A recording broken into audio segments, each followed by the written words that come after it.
आपला अप्रतिम असा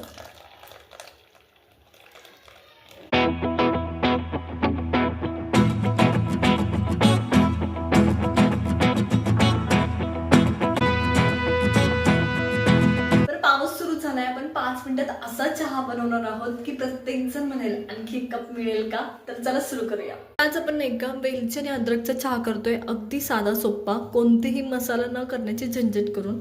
तर त्याच्यासाठी मी नाही का आपण 2 कप चहा करतोय, तर त्याच्यासाठी मी इथं 1.5 कप पाणी घेणार आहे आधी व्यवस्थित. तर इथं मी 1.5 कप हे पाणी ॲड करते. तर 1.5 कप पाणी 2 कप चहासाठी इनफ होतं हे लक्षात घ्या. आणि 1 कप आपल्याला दूध लागणार आहे परत. तर इथं मी 1.5 कप पाणी टाकले. आता तुमच्या चवीनुसार, जो बाहेर चहा भेटतो ना त्याच्यात साखर कमी असते. जर तुम्हाला आवडत असेल तर साखर जास्त टाकली तर चालेल, पण नॉर्मली 1 कपासाठी 2 चमचे साखर किंवा 1.5 चमचे साखर इनफ होते. त्याच्यापेक्षा जास्त टाकायची गरज नसते. तर मी नाही का याच्यात 1.5 चमचा साखर ॲड करणार आहे, म्हणजे 1 कपासाठी. तसं 2 कपासाठी मी 3 चमचे साखर ॲड करते. इनफ होते, गरज नाही त्याच्यापेक्षा जास्त. बाहेर जसं तुम्हाला कमी गोड आणि असं एकदम फ्लेवरफुल चहा भेटतो ना, तसंच करतो. 1 चमचे 1 कपासाठी अशी साखर टाकली आपण. आता 2 कप चहा आहे, तर तुम्हाला लक्षात येत असेल की मी तर चमचाभर चहा घेतलाय, पण चमचा हा पूर्ण भरलेला नाहीये.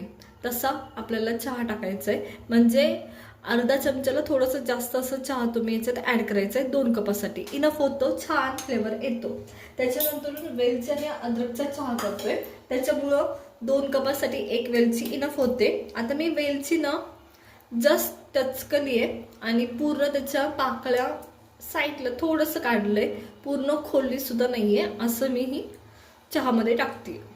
चहा करतोय तर अद्रक कसं न टाकता राहू आपण, तर अद्रक मी याच्यात ॲड करते. आता अद्रक ना ज्याच्या त्याच्या चवीनुसार असतं. ज्याला झणझणीत आवडतं त्याने थोडंसं जास्त टाका, ज्याला नॉर्मल आवडतं त्याने थोडंसंच टाका. तर इथं मी जवळजवळ नाही का आपल्या बोटाचा फक्त अर्धा हिस्सा एवढंच अद्रक याच्यात टाकलेलं आहे, आणि तेवढं इनफ होतं. त्याने तुमचा अद्रकवाला चहा व्यवस्थित तयार होतो.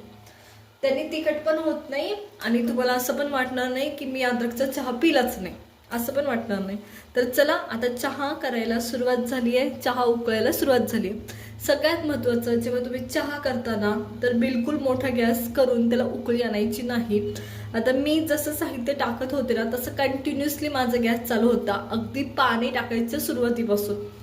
तर बारीक गॅसवर तुमच्या चहाला व्यवस्थित उकळी आली पाहिजे, चहाचा कलर व्यवस्थित ब्राऊन झाला पाहिजे. त्याच्यानंतरून पुढची प्रोसेस करायची. तर मिनिटांनी म्हणाल तर कमीत कमी 3 ते 4 मिनिटं तुमचा चहा व्यवस्थित उकळला पाहिजे, सगळं साहित्य टाकून. हे लक्षात घ्या. ते चहा 4 मिनिटं आपण वाट पाहणार आहोत. याच्यात काय होतं मी तुम्हाला सांगते. 1.5 कपाचं पाणी हे 1 कपावर येतं, इनफ होतं, व्यवस्थित चहा शिजला जातो. अर्धा तुम्हाला असं वाटत असेल खरंच अर्धा कप कमी होतं का, तर होतं. 5 मिनिटात होतं व्यवस्थित, ते 4-5 मिनिटात होतं. आणि त्याच्यानंतरून चहाचा कलर हा पूर्ण ब्राऊन दिसायला सुरुवात होते, व्यवस्थित काळा चहा दिसतो. असाच कोरा चहा दूध न टाकता जरी तुम्ही पिला फार अप्रतिम लागतो. साखर थोडीशी कमी टाकायची जर तुम्ही हा चहा ब्लॅक टी कोरा चहा म्हणून पिणार असाल तर. चहा ठेवून ना जवळजवळ इथे 4 मिनिटं झालेत आणि पहा 4 मिनिटात व्यवस्थित याला ब्राऊन कलर आलाय. तुमचं वेलची सुद्धा तुम्हाला शिजलेली दिसते एवढ्या वेळात, मी तुम्हाला सांगते. आणि खूप सोपा पर्याय, चहा आपला व्यवस्थित शिजलाय का नाही हे ओळखण्याचं म्हणजे जर तुमच्या घरी कोणी माणूस आला असेल तर तो लगेच विचारणार तुम्हाला, तुम्ही चहा ठेवलाय का हो. तर हा योग्य पर्याय आहे, तुमचा चहा व्यवस्थित झालाय का नाही त्याचा. आता व्यवस्थित चहा शिजलाय, आता दूध ॲड करणार आहे. तर तुम्हाला चांगला चहा प्यायचा असेल तर 1 कपासाठी 1 कप दूध ॲड करणं महत्त्वाचं आहे. ज्या कपाने तुम्ही चहा ठेवला होता त्याच कपाने. तर इथं मी हे दूध ॲड करते. तर 1 कपासाठी 1च कप दूध इथं मी ॲड करते. आणि तुम्ही कलर पहा, त्याचं टेस्ट पहा, अगदी तुम्हाला बाहेर भेटतो ना तसा तो चहा तयार होतो अगदी. आता दूध सुद्धा टाकल्यावर लगेच त्याला साईडला काढायचं नाही, गॅस बारीक करायचा शक्य तेवढा. आणि बारीक गॅसवर त्या चहाला हा जो पांढरा कलर आलाय त्याच्याऐवजी ब्राऊन जो चहाचा कलर असतो, जाहिरातीमध्ये दाखवलेला असतो ना चहाचा कलर, तसा चहाचा कलर येण्यासाठी मिनिटभरासाठी हे दूध टाकल्यानंतर 1 उकळी आली पाहिजे. दुसरी गोष्ट, फ्रीजमधून लगेच काढून दूध टाकायचं नाही, नॉर्मल टेम्परेचरवरचं दूध टाकायचं. खूप टेस्टी चहा तयार होतो. अजून उकळी यायची आहे, त्याच्या आधीच बाहेरचं तुम्हाला चहा भेटतो ना, सेम तसा कलर आला आहे. तर पेशन्स ठेवायचा चांगला चहा पिण्यासाठी. फार अप्रतिम टेस्टी चहा तयार होतो.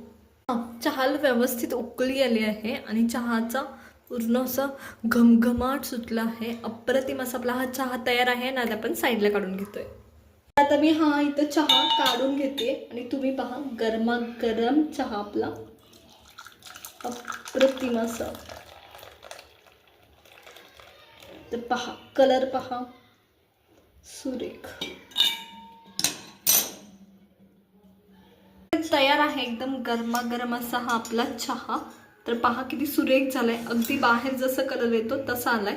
आणि पार्लेची ही लहानपणाची आठवण आहे म्हणून ठेवलंय, मी त्याला प्रमोट करत नाही. सुरेख असा हा चहा आपला तयार झालाय.